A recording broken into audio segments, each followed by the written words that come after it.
Welcome. Putin on meeting with Wagnerites, and Prigozhin said, "No, the guys don't agree." Well, here you are in the Kremlin, the president of the Russian Federation told fighters and invited them to stay with the former commander Gray. The group exists, but legally does not exist. This is a separate issue related to real legalization, Vladimir Putin said yesterday about the prospects of private military companies in Russia. Commerçant journalist Andrei Kolesnikov, while talking at the Forum of Future Technologies, asked the head of state about his communication in the Kremlin with commanders of the Wagner Panks.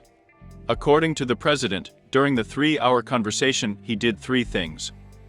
Firstly, he spoke about the role of the Wagnerians during the SOV. Secondly, he gave an assessment of their actions on June.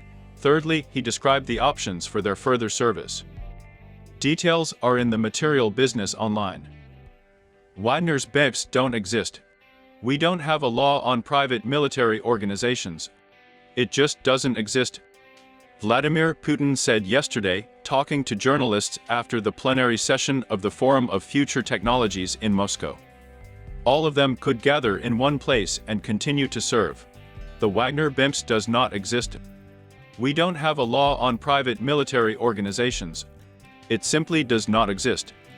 Vladimir Putin said yesterday, talking to journalists after the plenary session of the Forum of Future. This text was voiced using Yandex Cloud Speak Technologies in Moscow.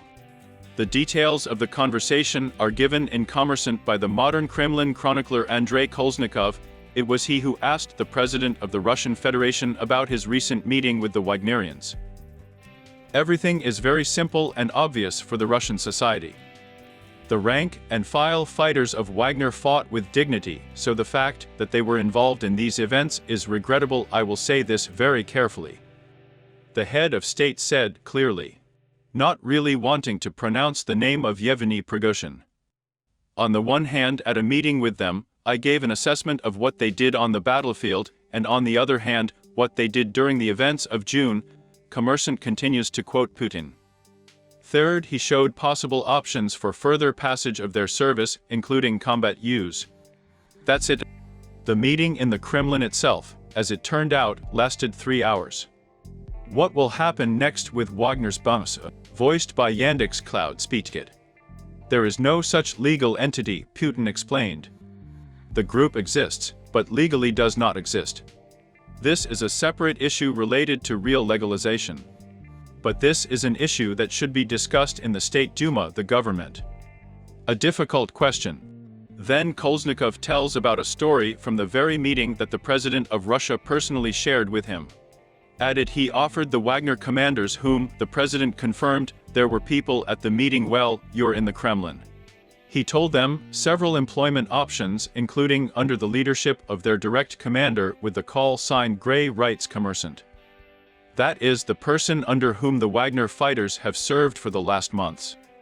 Judging by media reports, Gray is the hero of Russia Andrei Troshev, who is called the executive director of the Wagner Panks. Troshev is a retired colonel, fought in Afghanistan and Chechnya, served in the Sobra and Oman. It is believed that he received the Star of the Hero of Russia by a closed decree for the Syrian campaign. Interestingly, after the Prigozhin rebellion, Wagner's group sent propaganda leaflets with a proposal to join the organization under Troshev's signature.